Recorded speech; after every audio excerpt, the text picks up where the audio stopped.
मराठी, आवाज जनसामान्यांचा। इंदापूरच्या तक्रारवाडी गावातील सरपंच सौ मनीषा वाघ यांच्यावरती आज अविश्वास ठराव मंजूर झालाय आणि ती वेळ त्यांनी स्वतःच आणली आहे। कोणत्याही सदस्याला विश्वासात घेतलं नसल्यानं आज त्यांच्यावर ही वेळ आली आहे आणि 7 सदस्यांनी त्यांच्यावरती केलेले आरोप हे खरे आहेत। विद्यमान सरपंच मनीषा वाघ कोणत्याही सदस्याला विश्वासात न घेता कामकाज करत होत्या, त्यामुळे त्यांना आज सरपंच पद गमवावं लागलंय। ही जरी घटना घडली असली तरी दुर्दैवी असून अशा घटना परत तक्रारवाडी गावामध्ये घडल्या नाहीत पाहिजेत, असं मत यशवंत आप्पा वाघ यांनी सांगितलं आहे। पहा तक्रारवाडी गावातील प्रतिष्ठित ग्रामस्थ काय म्हणाले।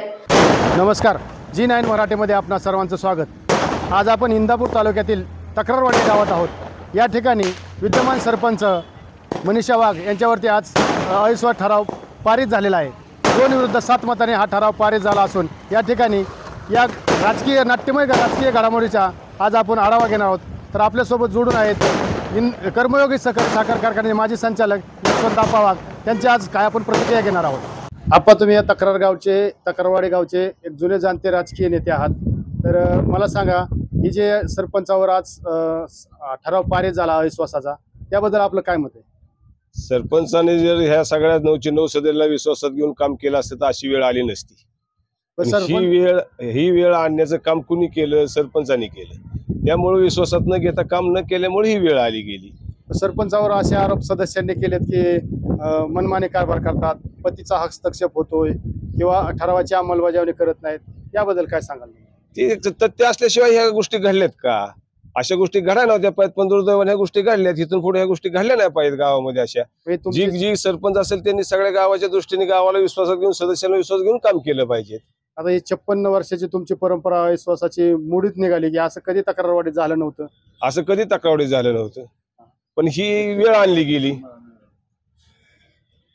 आपल्याशी अजून काही ग्रामस्थ काय सांगाल? आज सरपंचावर ठराव पारित झालाय। ठराव पारित झाला, सरपंचाचं असं म्हणणं आलं, असं का नाव येते की स्वच्छ कारभाराची पावती मिळाली। ही स्वच्छ कारभाराचीच पावती मिळाली त्यांना। 2 वर्षापूर्वी हा जो विषय तो मी सरपंच होणार होतो, म्हणजे माझी मिसेस 10 लाख, हा पैशाचा बाजार झाला त्यावेळेस 10 लाख रुपये, आज त्याची फेर मिळाली ना। त्यांनी जे गोष्टी केल्या आज म्हणतात स्वच्छ कारभाराची पावती, 7 विरुद्ध 2 हे दाखवून दिलं सदस्यांनी। त्यांनी 1 माणूस कमावला, पण मी 7 माणसं कमावली। ह्याच्या पलीकडे अजून काय पाहिजे? स्वच्छ कारभाराची पावती। तक्रारवाडीतले सदस्य जाणकार आहेत, त्यांना कळलं कोण काय।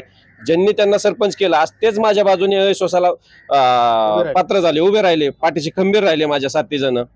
तसे ठरल्याप्रमाणे त्यांनी त्या मुदतीत राजीनामा दिला नव्हता। राजीनामाचे ह्याचं त्याचं त्यांचं काय असेल, पण हा सगळा गैरकारभार आहे। सगळा, प्रत्येक गोष्टीत कुठल्या सदस्याला विश्वासात न घेणं, प्रत्येकाला ते भाऊसाहेबांना मागं गेलं, मिटिंग झाली की कागदावर काय सांगणं, ह्या असल्या गोष्टी केल्यामुळे तर ही वेळ आली ना त्यांच्यावर।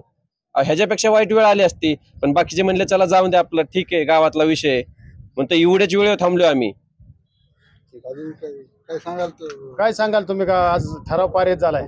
ग्रामस्थांच्या वतीने एवढंच मला सांगा वाटतंय की सरपंचावर ही वेळ येते, ही काय येते? जर तुम्ही प्रत्येक सदस्याला जर आपल्या विश्वासात घेतलं असतं तर आपल्यावर हा विश्वासाचा ठराव झाला असता का?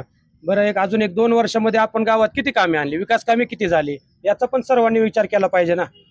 सरपंच चालू असताना गावात विकास कामे व्हायला पाहिजे। जेवढी विकास कामे आपल्या गावात झालीच नाही, एक पुलीचं काम सोडलं तर बाकीचं रोडची कामं झाली, कुठलं गटराचं काम झालं, कुठली कामं झाली? आता पाण्याची योजना ती सुद्धा बंद तुमच्या काळात झाली, ती सुद्धा तुम्हाला चालू करता आली नाही। आता अविश्वास ठराव पारित झालाय, मग आता विकासाला खीळ बसणार नाही का? विकासाला काय संबंधात भविष्यात जो सरपंच होतो 100% गावचा विकास त्यात कालावधी जाणारच ना। हो, काही थोडा कालावधी जाईल, पण त्यातून 100% तो माणूस जो कोण सरपंच होईल तो गावच्या विकासाच्या दृष्टीने काम करेल याची खात्री आहे। G9 मराठीसाठी बबनराव धायतोंडे, इंदापूर।